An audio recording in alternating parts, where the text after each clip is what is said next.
lines, you can have a think about how uncanny their method of survival really is. So the first thing to note about this unusual species is that they are tricksters. And they are tricksters because they let off sort of a scent that informs pollinators that they are full of nectar. And what will happen then is something like this friendly bumblebee will arrive, get really excited that it's about to have a tasty meal. But when it enters this pink lady slipper orchid, it realizes that it's been duped, because orchids have figured out through evolution that producing nectar is actually a very costly process.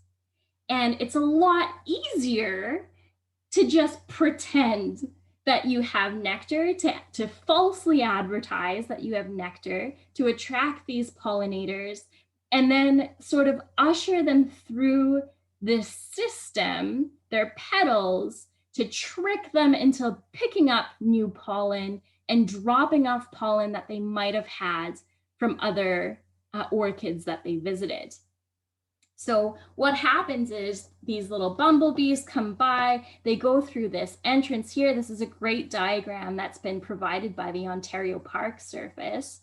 So they'll enter through here, and about here is when the bumblebee realizes that, wait, there's no food for me here.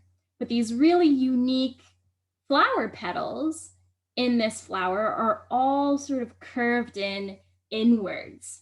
So the bumblebee can't leave the same way that it's entered. And while it's sort of spinning around trying to figure out what's going on, why it's not getting any nectar, and how the heck to get out of this flower, it's picking up a lot of pollen that's found in that flower. And then eventually, when it figures out that the exit is actually through a completely different route, it comes out here, it pops out here, and it drops off a bunch of pollen that it might have picked up from other orchids on the stamens of the flower here. And then presumably dusts itself off, feels like a fool, carries on its merry way until it picks up the sweet scent of more nectar, possibly from another trickster lady slipper. So that is quite an unusual method of pollination. There's not a lot of flowers out there that choose to trick the pollinators that they're attracting. But it gets weirder than that. So these lady slippers are also lovers of fungi. Like a lot of plants, actually, they rely on fungi to propagate, but they do it in a way that most plants don't. So a lot of plants require special kinds of fungi to attach to their roots. Those are called mycorrhiza, and it helps them collect nutrients from the soil.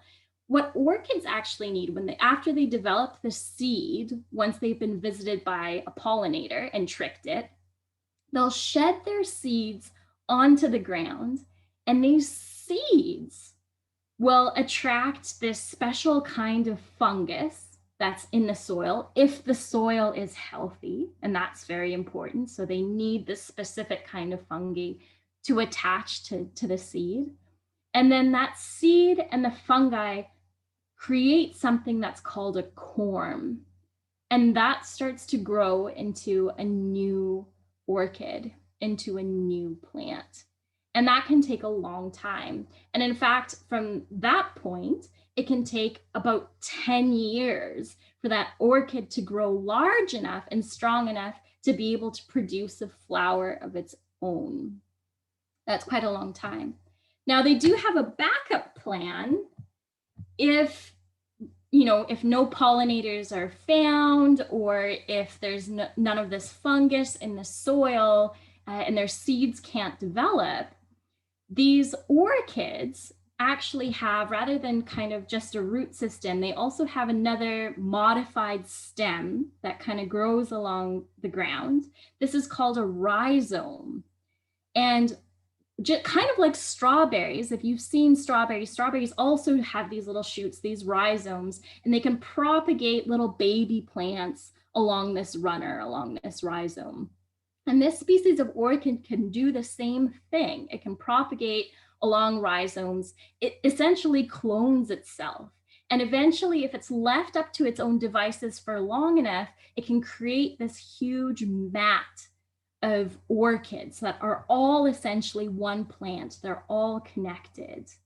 And there have been orchid mats of the lady slipper found that are over 100 years old.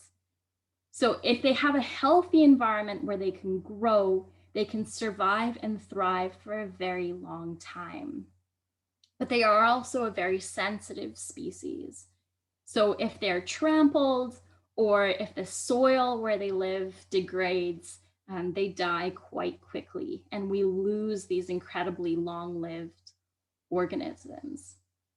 Now, 100 years, that might seem impressive, but I'm afraid that the next species that we're going to be discussing puts that, quite frankly, to shame. And I wonder if you might be able to guess what it is. So I want you to look at this next